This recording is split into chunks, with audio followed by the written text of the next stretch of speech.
Oklahoma gets the win 52-42, and so we'll kind of, as customary, we'll start on the offensive side and then work our way defensively.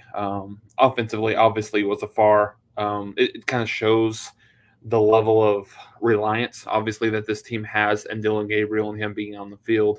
Certainly, Oklahoma played their best offensive game, I would say, of the year.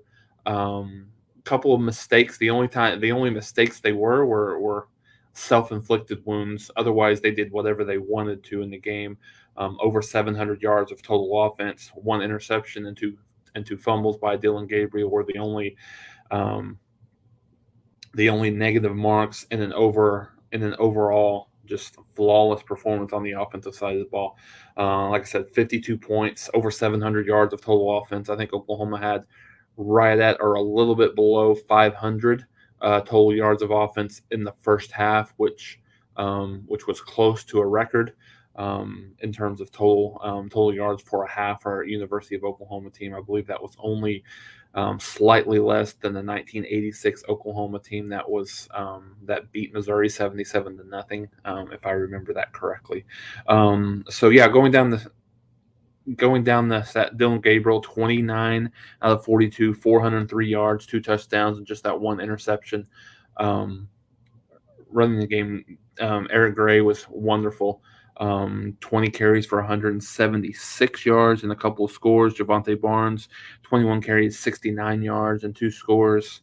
And then Dylan Gabriel, a few more carries for my liking based on how important he is to being on the field for Oklahoma, but he did have 10 carries for 37 yards. Drake Stoops, a couple of carries for 23 yards. They talked about this on the broadcast, but Marvin Mims was clearly a big target. I think he was targeted somewhere in the neighborhood of 17 times, had 9 catches for 106 yards. Braden Willis continues to be very consistent on this team, really consistent just in terms of, I think, probably the best overall player that's on this roster offensively or defensively.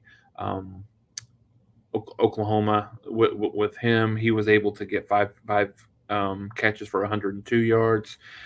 Did have 1 carry in the goal line situation that didn't net any yards, but again, Oklahoma was really good running the ball, and Braden Willis had a really good day receiving from that tight end position. Theo Weiss had a long score, but he had four catches for 56 yards. Drake Stoops, 4 catches for 43.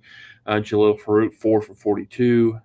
Gavin Freeman had the long, just great laid out catch for Gavin Freeman, and that 1 catch for 41 yards. And then Eric Gray had a couple out of the backfield for 13 total yards.